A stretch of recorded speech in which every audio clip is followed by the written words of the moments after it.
यहाँ पर मेरे पास ब्लूटूथ एयरफोन है जो बिल्कुल डैमेज कंडीशन में है, जिसकी सारी वायरिंग लगभग टूट चुकी हैं। अब यहाँ पर इसकी रिपेयरिंग तो करूँगा ही, साथ में इससे रिलेटेड जितने भी फॉल्ट्स आते हैं उन सबको मैं क्लियर करवा के आपको बताऊँगा कि किस किस सेक्शन से क्या क्या फॉल्ट हमें देखने के लिए मिलता है। वीडियो को कंप्लीट वॉच करना, साथ ही वीडियो को लाइक और शेयर जरूर करना, साथ ही चैनल को आप सब्सक्राइब करके यहाँ बहुत सारी चीज़ें आगे सीख सकते हैं। चलिए वीडियो को शुरू करते हैं। अब इस ब्लूटूथ एयरफोन में क्या क्या प्रॉब्लम्स आई सबसे पहले मैं आपको बता देता हूँ। अब यहाँ पर देखिए, इसकी एक तो बैटरी का वायर टूट चुका है, दूसरा एक साइड के जो एयरफोन आप देख रहे हैं एक साइड का शायद लेफ्ट का है, हाँ लेफ्ट का है, तो इसके प्रिंट टूट चुके हैं। इसको तो हम जोड़ेंगे ही, साथ में अभी मैं सबसे पहले आपको इसके फॉल्ट्स में सबसे पहले क्लियर कर देता हूँ किस किस सेक्शन में क्या क्या फॉल्ट हमें देखने के लिए मिलता है। अब सबसे पहले बात करते हैं हम सबसे पहले फॉल्ट की। देखिए, किसी किसी ब्लूटूथ एयरफोन में एक साइड को साउंड आता है, एक साइड को नहीं आता, यानी कि लेफ्ट में साउंड आ रहा है और राइट में साउंड नहीं आ रहा है। ऐसा किस लिए होता है? देखिए, सबसे पहले आपको बता दूं, ऐसा 3 कारणों से होता है। सबसे पहले आपका स्पीकर ख़राब है, दूसरा आपका ये जो वायर यहाँ तक कनेक्टेड है वो बीच में से टूट चुकी है, वो ख़राब है, तीसरा होता है यहाँ पर आईसी का प्रॉब्लम, जो कि यहाँ पर आप देख रहे हैं मेन आईसी यहाँ पर लगी हुई आप देख सकते हैं। अब आपका स्पीकर ख़राब है, यानी कि स्पीकर वायर कुछ भी ख़राब है, उसको चेक करने के लिए आपने सबसे पहले करना क्या है, मल्टीमीटर को आपने बजर के नेच पे रख के स्पीकर के 2 वायर आपको इस तरीके से आपको दिख रहे होंगे, उनको आपने चेक करना है। और स्पीकर के वायर को चेक करने से पहले यहाँ पर इसको थोड़ा सा आप जला लीजिए या फिर थोड़ा सा आप स्क्रैच करके इसकी कोडिंग को हटा लीजिए, क्योंकि इसके बाहर एक कोडिंग रहती है जिसे छीलने या हटाने के बाद ही हमें इसकी वायर का एक्यूरेट पता चल पाता है, क्योंकि इसके अंदर ही वायर होती है। चलिए, ये रेड वायर को थोड़ा मैंने इस तरीके से स्क्रैच कर लिया है और थोड़ा सा उसको भी कर लिया है। अब दोनों को एक बार मैं एक्यूरेट चेक कर लेता हूँ। अब मल्टीमीटर को वही बजर की रेंज पे हमने रखना है और बाकी इसके वायर्स को हमें चेक करना है। स्पीकर ओके रहेगा तो आपका यहाँ पर कुछ ना कुछ रीडिंग या फिर कंटिन्यूटी शो करेगा, जैसे यहाँ पर अभी कर रहा है। अगर स्पीकर ख़राब होता है तो यहाँ पर कोई भी कंटिन्यूटी नहीं देगा। अब देखिए, कभी कभी वायर भी टूट जाती है, तो ऐसी कंडीशन में आपने इस वाले पोर्शन को खोल के स्पीकर के दोनों पॉइंट्स चेक करने हैं, तब आपको पता चल पाएगा। बाकी वायर के लिए आप अगर वायर माने जाए वायर टूट जाती है, वायर ब्रेक हो जाती है, तो ऐसी कंडीशन में स्पीकर ओके निकलेगा और वायर में आपको यहाँ से यहाँ तक कोई भी कनेक्टिविटी नहीं मिलेगी, यानी कि कंटिन्यूटी नहीं मिलेगी। अब इसको खोलेंगे तो इसके अंदर जो रेड वायर रहेगी उसको और इस रेड वायर को चेक करेंगे, देखेंगे ओके है। बाकी इस वाले को और इसके अंदर जो मिलती है उस वायर को आपने चेक करना है, तब जाके इसका एक्यूरेट आपको पता चल पाएगा। एक फॉल्ट तो आपका ये कंप्लीट हो गया है, और साथ में वैसे ही आपने राइट वाले स्पीकर का भी चेक करना है। अब बहुत कम कंडीशन होती है जब आपका स्पीकर ख़राब होता है, जब एक अचानक से खुल जाता है, खींच के टूट जाता है, तब जाके स्पीकर इसमें ख़राब होता है। ज़्यादातर क्या होता है ना, इसके प्रिंट वगैरह टूट जाते हैं। मान लीजिए लेफ्ट के या राइट के कोई से भी प्रिंट टूट गए, तो आपने कैसे फाइंड करना है कि इसके प्रिंट कहाँ से हमने जोड़ने हैं। सबसे ज़्यादा प्रिंट टूटने की सबसे ज़्यादा समस्या आती है, तो उसी का मैं आपको सॉल्यूशन देता हूँ। यहाँ पर मैंने इसे काफ़ी जूम कर लिया है, शायद आपको क्लियरली दिखाई दे रहा होगा। अब यहाँ पर ये लेफ्ट की दोनों पॉइंट्स हैं, मान लीजिए इसके प्रिंट उखड़ जाते हैं, तो जस्ट इसके पीछे देखेंगे आप, जस्ट इसके पीछे आप देखेंगे 2 पॉइंट्स इसके बने हैं। आपको थोड़ा और क्लियर करवा के दिखा देता हूँ। तो यहाँ पर देखिए, लेफ्ट के पॉजिटिव और नेगेटिव के 2 पॉइंट बने हुए हैं, तो यहाँ पर आप देख सकते हैं। अब देखिए, एक पॉइंट यहाँ पर ये 2 होल दिख रहे हैं, एक पॉइंट यहाँ पर 2 होल दिख रहे हैं, वो इसके पॉइंट्स हैं। अब मान लीजिए आपका एक तरफ का पॉइंट टूट जाता है, तो उसके नीचे जस्ट आप जाएंगे और एक वायर आपको दिखेगी। ऊपर टूटेगा, नीचे तो नहीं टूट सकता, तो नीचे में भी टूट जाता है, तो आगे आगे से आपको एक वायर मिल जाएगी। देखिए, पतली सी लाइन बनी हुई आपको मिल रही है, तो वायर आपकी जा कहाँ तक रही है उसको आप ट्रेस कीजिए। तो यहाँ से ये वायर जा रही है आपका यहाँ पर, इस पॉइंट पे जा रही है, मतलब इसके फर्स्ट पॉइंट पे जा रही है यहाँ पर। और ये फर्स्ट पॉइंट आप उल्टा करके देखेंगे, फर्स्ट पॉइंट जा कहाँ रहा है, तो यहाँ से आईसी से कनेक्टेड है ये इसका फर्स्ट पॉइंट, यहाँ से, या फिर आप एक होल देख रहे हैं ना, तो इस तरफ से सीधे आईसी से कनेक्टेड है। मान लिया जाए आपका ये प्रिंट टूट जाता है, तो आप यहाँ पर किसी भी होल से जो इसके बीच बीच में ट्रैक में पड़ रहे हैं, उस होल से आप थोड़ा सा स्क्रैच करके उठा लीजिए वहाँ की वायर को जंपर मार के। अब देखिए, वो सब टूट जाते तो आईसी की उस वाली लेग जहाँ से वो कनेक्टेड है वहाँ से उसको उठा लीजिए। वैसे ही आपने दूसरे होल पे करना है। तो ये वाला होल भी आपका, इसको ट्रेस कीजिए, ये जा रहा है यहाँ तक, तो ये जा रहा है आईसी के इस वाली लेग पे। इस आईसी की मेन आईसी है, तो इसी की वजह से साउंड का आपका इश्यू आ सकता है। जैसे कि आपका साउंड नहीं आ रहा है, तो सब कुछ चेक क्लियर, ट्रैक भी ओके है, सब कुछ है, तो ये आईसी आपकी ख़राब होने की वजह से साउंड इसमें आउटपुट नहीं दे सकता है।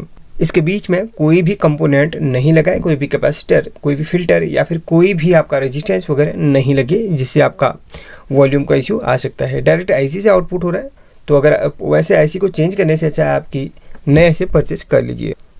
अगर हाँ है तो डाल दीजिए, कोई दिक्कत नहीं है, बताने का मेरा फ़र्ज़ है, डाल सकते हैं, कोई दिक्कत नहीं है।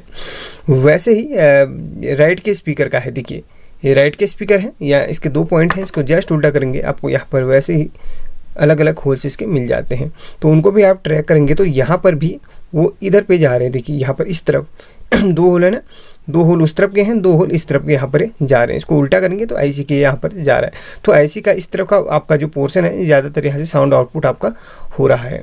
अब मान ले जाइए बिल्कुल डेड कंडीशन में है और ऑन नहीं हो रहा है, तो यहाँ पर देखिए 1 और 2 ये दोनों पॉइंट्स किसके हैं, ये दोनों पॉइंट्स यहाँ पर इसके बैटरी के हैं। तो बैटरी के पॉइंट्स को आप ट्रैक करेंगे, बैटरी के पॉइंट्स को ट्रैक करेंगे तो बैटरी के पॉइंट्स के बीच में जो भी आपको कंपोनेंट दिखता है उसे आपने चेक करना है। अब बाकी आगे को ये जो कंपोनेंट्स वगैरह क्या होंगे, ज़्यादातर इसमें आपको इंडक्टर मिल सकता है, ज़्यादातर आपको इसमें कोई कैपेसिटर फिल्ट्रेशन के लिए मिल सकता है, बाकी ये डायरेक्ट आईसी की ही पिन पे क्या रहता है। अगर मान लीजिए आपका किसी कारणवश ये डेड पड़ गया है तो सबसे पहले आप बैटरी का वोल्टेज चेक कीजिए, बैटरी का वोल्टेज चेक कीजिए, बैटरी कितने वोल्ट की है सबसे पहले यहाँ पर इसमें लिखा भी रहता है। देखिए यहाँ पर इसमें लिखा है ये 3.7 वोल्ट की बैटरी होती है। तो 3.7 से अगर कम होता है तो थोड़ा सा उसको बूस्ट करने के लिए आप 5 वोल्ट के चार्जर को एक डायोड मार के या फिर डायरेक्ट 5 वोल्ट के चार्जर को 4 या 5 सेकंड के लिए इसको दे दीजिए, इसमें डायरेक्ट इसमें प्लस माइनस जोड़ के दे दीजिए। फिर उसके बाद इसकी वोल्टेज चेक कीजिए, ड्रॉप अगर तेज़ी से ड्रॉप करे तो समझ लीजिए आपकी बैटरी ख़राब है, अगर कुछ देर स्टोरेज रहे तो समझ लीजिए बैटरी अभी आपकी ओके है, वो तो डेड कंडीशन में है। तो उसको आप थोड़ा सा और बूस्ट करके इसमें आप वैसे ही सोल्डरिंग कर लीजिए। एक तो बैटरी के इश्यू की वजह से वहाँ पर आपका डेड कंडीशन में जा सकता है, दूसरा यहाँ पर ये आईसी के ख़राब होने की वजह से ऐसा प्रॉब्लम आपको देखने के लिए मिल सकता है। तो ज़्यादातर केसेज में आईसी और बैटरी का ही प्रॉब्लम रहता है, पहले बैटरी को चेक करना है, उसके बाद आपने आईसी को चेक करना है। अब तीसरा फॉल्ट है आपका चार्जिंग नहीं उठा पा रहा है। अब चार्जिंग नहीं उठा पा रहा है, इसके भी बहुत सारे यहाँ पर प्रॉब्लम हो सकते हैं। सबसे पहले आपका जैक ख़राब हो सकता है, तो जैक आप कंफर्म करना कि जैक यहाँ पर आप चार्जिंग जैक को लगाइएगा और उसके चार्जिंग के कनेक्टर को लगाइएगा और यहाँ पर इसके दोनों पॉइंट्स में सबसे फर्स्ट और सबसे लास्ट वाले में चेक कीजिएगा इसकी वोल्टेज को कि ये वोल्टेज एक्सेप्ट कर रहा है कि नहीं, या फिर जैक में ही कोई कमी है, तो ये आपने चेक करना है। तो दोनों में आपको वोल्टेज मिल रही तो ठीक है, नहीं मिल रही तो यहाँ पर इसके बीच में जो भी कंपोनेंट्स वगैरह दिख रहे हैं वो जले हैं कि नहीं, तो सारे कंपोनेंट्स आपने चेक करने हैं। अपनी बारी से इस ट्रैक को आपने ढूंढ तो नहीं पाओगे, फिर भी आपने कंपोनेंट्स चेक कर लेने हैं, जो भी रेजिस्टेंस या फिर कोई कॉइल वगैरह आपको यहाँ पर मिल रही है तो उसको आप चेक कर लीजिए। डाउट लगता है तो उठा के आप उसको अलग कर लीजिए।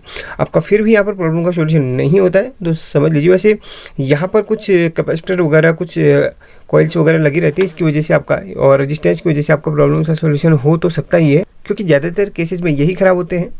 बाकी आप जो है कुछ भी आपको फॉल्ट नहीं मिलता तो समझ लीजिए आईसी ख़राब है, क्योंकि ये आईसी सब कुछ मैनेज करती है, ब्लूटूथ का भी। और काफ़ी सारे लोग कहते हैं कि सर ब्लूटूथ कनेक्ट नहीं हो पाता, भाई सर्च करने में दिखा तो देता लेकिन कनेक्ट नहीं होता। तो ऐसी कंडीशन में सबसे पहले तो आप यहाँ पर अगर सर्च नहीं कर पा रहा या फिर कनेक्ट नहीं हो पा रहा तो सबसे पहले एंटीना सेक्शन देखिएगा। यहाँ पर इसका एक एंटीना सेक्शन बना होता है, यहाँ पर देखिए इस तरीके से वेव टाइप की बना के रखी हुई है, आपको दिखाऊं। यहाँ पर आप देखेंगे आपको एक स्क्वायर वेव टाइप की यहाँ पर मिलेगी, देखिए इस तरीके से वेव। तो उस वेव का जो पॉइंट है उसको आप ट्रेस करेंगे, वहाँ पर आपको जो भी कंपोनेंट लेकर आए हैं उसको चेक करना है। वो ख़राब निकलते हैं तो उनको रिप्लेस कर दीजिए। तो वहाँ पर वो कंपोनेंट बिल्कुल सही भी हैं तो आपका आईसी का फॉल्ट है, आईसी के फॉल्ट की वजह से वहाँ पर ब्लूटूथ वगैरह आपका सर्च नहीं हो पा रहा है या फिर कनेक्ट नहीं हो पा रहा है, कुछ एरर की वजह से ऐसा प्रॉब्लम आपको दिखने के लिए मिल सकता है।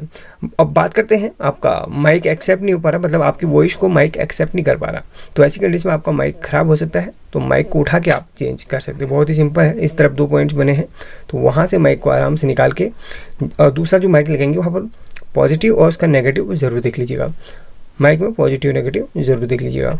तो अब बात करते हैं इसके, ये बटन काम नहीं कर रहे हैं, तो बटन काम नहीं कर रहे, इसमें एक पतली सी एक सबसे पहले तो एक पन्नी सी लगी रहती है इसमें, तो पन्नी सी लगी रहती है, उसको आप धीरे धीरे से इस तरीके से उठा के इसके नीचे आप पैनल जो मिलेगा उसको थोड़ा स्क्रैच कर लीजिए, उसके ऊपर वैसे ही आप बटन को फिक्स कर लीजिए।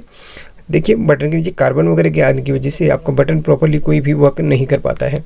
तो इसके नीचे जैसे मोबाइल में होता है ना, तो छोटा सा किट किट वाला बटन वैसे इसमें रहता है, थोड़ा आप इसको उठा के निकाल के इसमें घिस के इसको फिर से फिक्स कर लीजिएगा। तो ये ट्राई ज़रूर कीजिए, आपके सारे के सारे बटन में से जिसकी भी प्रॉब्लम है वो सॉल्व हो जाएगी। और एक और इसमें प्रॉब्लम ज़्यादातर आपको देखने के लिए मिल सकती है, पावर ऑन है, ऑफ हो रहा है, ऑन हो रहा है, ऑफ हो रहा है। ऐसा आपको या तो बैटरी के इशू की वजह, बैटरी जो है आपका ज़्यादा एम्पियर नहीं ले पा रही, इसकी वजह से भी होता है। दूसरा क्या होता है ना, इसका जो कैपेसिटर वगैरह आपको दिख रहे हैं बैटरी के आसपास, उसको आप चेंज करके देख लीजिएगा। जो कोई कैपेसिटर वीक होने की वजह से ऐसा आपको देखने के लिए मिल सकता है। और सब कुछ चेंज के लिए सब कुछ आपका प्रॉब्लम आपको कहीं भी नहीं दिख रहा तो समझ लिया आईसी ख़राब है। तो इस आईसी की वजह से सब कुछ इसका कंट्रोल होता है। कंपोनेंट सिर्फ फिल्ट्रेशन के लिए इसमें ज़्यादातर यूज करे जाते हैं और इसको ड्रॉप वगैरह करने, वोल्टेज को ड्रॉप करके आईसी को फिक्स वोल्टेज देने के लिए यहाँ पे यूज करे जाते हैं। मेन सारा काम आईसी का ही रहता है, साउंड आउटपुट करना और इनपुट वगैरह का करना, ये सब आईसी का ही काम रहता है। फिलहाल यहाँ पर मैं इसके वायर्स को जोड़ लेता हूँ। चलिए यहाँ पर सबसे पहले बैटरी के वायर को जोड़ता हूँ, बैटरी के नेगेटिव को यहाँ पर जोड़ लेता हूँ। इसको थोड़ा सा छील लेते हैं, फिर जो इसको जोड़ेंगे। तो चलिए फिर यहाँ पर इसको थोड़ा सा पेस्ट वगैरह लगा लेते हैं, उसके बाद इसकी हम सोल्डरिंग करेंगे। अब चलिए यहाँ पर सोल्डर आयरन भी हमारा गर्म हो चुका है, अब इसकी सोल्डरिंग करते हैं। अब यहाँ पर इस वायर को हमने यहीं पर अटैच करके बहुत ही बारीकी से सोल्डरिंग करनी है और इधर उधर बिल्कुल नहीं फैलानी, क्योंकि ये बैटरी के पॉइंट हैं और ज़रा सा भी इसमें शॉर्ट सर्किट ना हो, इस चीज़ का हमने ध्यान देना है। क्योंकि यहाँ पर छोटे छोटे जो आपके सर्किट होते हैं उनमें शॉर्ट सर्किट के चांसेस सबसे ज़्यादा रहते हैं। अगर आप गलत जगह कनेक्शन करते हैं या फिर गलत तरीके से कनेक्शन करते हैं तो उसमें शॉर्ट सर्किट के चांसेस सबसे ज़्यादा आपके रहते हैं। तो फाइनली यहाँ पर ये कनेक्टेड हो चुका है। एक बार मैं इसको ऑन करके चेक करता हूँ ये प्रॉपरली कनेक्ट हुआ कि नहीं, तो ऑन करके देखते हैं। चलिए सबसे पहले अब यहाँ पर मुझे लगता है कि इसकी बैटरी अभी प्रॉपरली चार्ज नहीं है। अब इसकी वोल्टेज को आपको चेक करवा के दिखा दो। जैसे मैंने कहा था वोल्टेज बिल्कुल डाउन रहेगी तो ये बिल्कुल आपका बिल्कुल भी पावर ऑन नहीं दे पाएगा। तो आप इसकी वोल्टेज देखिएगा 1/22, तो वोल्टेज काफ़ी कम इसमें अभी है। और इसको हम चार्ज करेंगे, फिर देखेंगे कि चार्जर उठा पा रहा है कि नहीं। तो यहाँ पर चलिए इसको यहाँ पर कनेक्ट करते हैं और देखते हैं इसका, हाँ एलईडी तो जल रहा है चार्जिंग वाला। अब वोल्टेज बढ़ रही कि नहीं ये भी चेक करना है। अब बैटरी के पॉइंट्स पे अभी कितना था 1/22। चलिए अब फिर से इसको चेक करते हैं। तो यहाँ पर देखिए भी ये बैटरी प्रॉपरली चार्ज हो रही है, क्योंकि यहाँ पर 4.10 यहाँ पर वोल्टेज दिखा रहा है। अब देखिए लगभग 5 या 10 मिनट में ये प्रॉपरली पूरी तरीके से चार्ज हो जाएगा। फिर भी अगर बैटरी थोड़ा सा इसकी बूस्ट वैसे हो जाती है, अगर आप इसको 3 या 4 मिनट भी रख लेते हैं तो यहाँ पर इसकी बैटरी मतलब पावर ऑन करने लायक हो जाती है। तो लगभग 2-3 मिनट का वेट करते हैं, फिर आपको दिखाता हूँ। तो लगभग 2 मिनट हो चुके हैं। एक बार यहाँ पर इसकी बैटरी की वोल्टेज को चेक करते हैं। 2 मिनट में ही काफ़ी जल्दी चार्ज हो जाती है, क्योंकि कम mAh की है। तो यहाँ पर 4.6 यहाँ पर अभी दिखा रहा है। तो एक बार ऑन करके भी एक बार देख लेते हैं। चलिए तो यहाँ पर ये ऑन हो चुका है। तो देखिए यहाँ पर ब्लूटूथ का यहाँ पर इंडिकेटर चल रहा है। अब यहाँ पर सर्चिंग का आ रहा है। तो चलिए इसको मैं कर लेता हूँ ऑफ। अब क्या करेंगे, इसके स्पीकर के वायर को हम इसमें कनेक्ट करेंगे, जो कि यहाँ पर इसकी टूट चुकी है। अब यहाँ पर देखिए, चलिए इसको मैं तब तक चार्जिंग में लगा लेता हूँ, फिर अब तब इसका दूसरा काम कर लेते हैं। चलिए चार्जिंग हो रहा है। अब यहाँ पर ये वाली स्पीकर का ये जो वायर है आप देख रहे हैं टूट चुका है। ये स्पीकर है, इसका ये वायर टूट चुका है, बिल्कुल फैला है। और इसमें हमने इस तरीके से इसका जो रबर है वो भी चढ़ाना है। तो उससे पहले सबसे पहले इसको मैं कट कर लेता हूँ और इसके बाद जो रबर इसकी खुली हुई थी वो इसको मैं चढ़ा लूँगा। इस बाद में फिर फेविक्विक की मदद से इसको हम चिपका लेंगे। फिलहाल इसका जो बेसिक काम है वो हम कर लेते हैं। अब यहाँ पर इसको थोड़ा सा मैं छील लेता हूँ। तो यहाँ पर चलिए छील के दोनों वायर हमारी बाहर आ जाएंगी, तो उसको मैं जल्दी से छील लेता हूँ। तो यहाँ पर इसको मैं छील चुका हूँ। अब छीलने के बाद इसकी दोनों तार को आप थोड़ा सा जला लीजिए। चलिए मैं इसको जला लेता हूँ, हल्का हल्का से, ज़्यादा नहीं जलाना, हल्का सा। तो यहाँ पर लाइटर की मदद से मैं जला लिया है। इससे क्या होगा, इसके बाहर जो कोडिंग रहती है वो आपकी बिल्कुल फ्री हो जाएगी और ये वायर अंदर से आपका जो है ओरिजिनल वाला दिखने लग जाएगा। इसमें थोड़ा सा आप पेस्ट लगा लीजिए और उसके बाद सोल्डरिंग, आपके पास सोल्डरिंग जो भी रहेगी उसको आप लगा लीजिएगा। चलिए थोड़ा सा ओरिजिनल वाला पेस्ट मैंने यूज़ करा है। तो यहाँ पर काफ़ी महंगा पेस्ट मैं यूज़ करता हूँ इस चीज़ के लिए, बारीक काम के लिए ये वाला। बाकी नॉर्मली मेरे पास पेस्ट है जो कि आप लोग देख रहे हैं, ये भी यूज़ करता हूँ। मोबाइल रिपेयरिंग के लिए बेसिकली इस पेस्ट का यूज़ करता हूँ।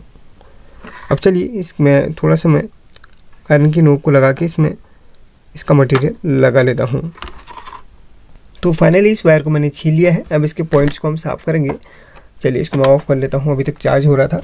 तो अब इसको ऑफ़ करके इसके पॉइंट्स को हम साफ़ कर लेंगे। तो ये वाला और ये वाला पॉइंट इसका हमने साफ़ कर लेना है। ठीक है, ये क्लीन हो चुका है। अब यहाँ पर पेस्ट लगाना ज़रूरी है। पेस्ट लगाने से आपकी जो सोल्डरिंग है वो बिल्कुल अच्छी तरीके से फिक्स हो जाती है। बाकी अगर आप पेस्ट वगैरह नहीं लगाते तो आपके लिए दिक्कत हो सकती है। अब यहाँ पर जो रेड वाली वायर है वो पॉजिटिव पे और ब्लैक वाली मतलब ये वाली आप नेगेटिव पे लगा लेंगे। वैसे कोई सी भी वायर कहीं पे भी आप जोड़ सकते हैं, लेकिन अब इन्होंने यहाँ पर कोडिंग के हिसाब से यहाँ पर पॉजिटिव नेगेटिव के पॉइंट्स दिए गए हैं, तो वहाँ पर इसको हमने बिल्कुल तरीके से कनेक्ट करना होगा। तो चलिए ये ईयरफोन हमारा बन के रेडी हो चुका है। चलिए इसकी हम पैकिंग करते हैं। अब यहाँ पर जो इसकी बाहर की डिब्बी है उसको हमने कहाँ पे कनेक्ट करना है, तो यहाँ पर सबसे पहले बैटरी के सेक्शन को हम रखेंगे। चलिए बैटरी को इस तरीके से हमने इसको फिट कर लिया है और यहाँ पर इस तरीके से इसका ये वाला पॉइंट्स आना है। तो ये गलत हो गया। चलिए ये वाला जो चार्जिंग का हमारा कनेक्टर था वो इस तरफ आना चाहिए। आपने कोई भी चीज़ बहुत ही बारीकी से इसमें दे के ही फिट करनी है।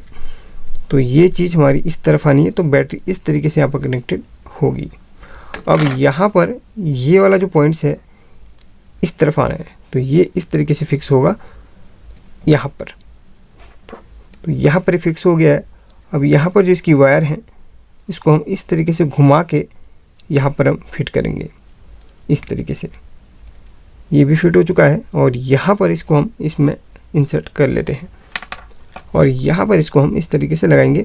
और साथ में यहाँ पर आपको यही रिकमेंड करूँगा, थोड़ा सा इसमें फेविक्विक डाल दीजिएगा।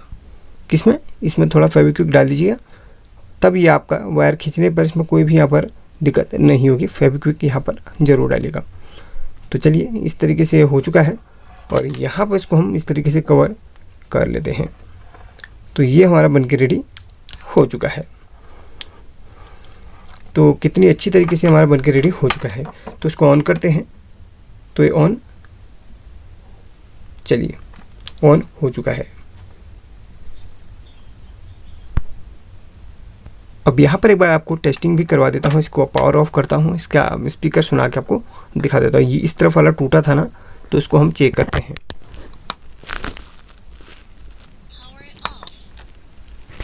शायद आपने सुना होगा। तो स्पीकर प्रॉपर्ली यहाँ पर वर्क कर रहा है। वीडियो पसंद आई और सीखने के लिए कुछ मिला हो तो लाइक करके शेयर ज़रूर करना। अगर आपके मन में भी कोई सवाल है इससे रिलेटेड तो कमेंट करके ज़रूर बताना। मिलते हैं अगली वीडियो में, तब तक के लिए टेक केयर।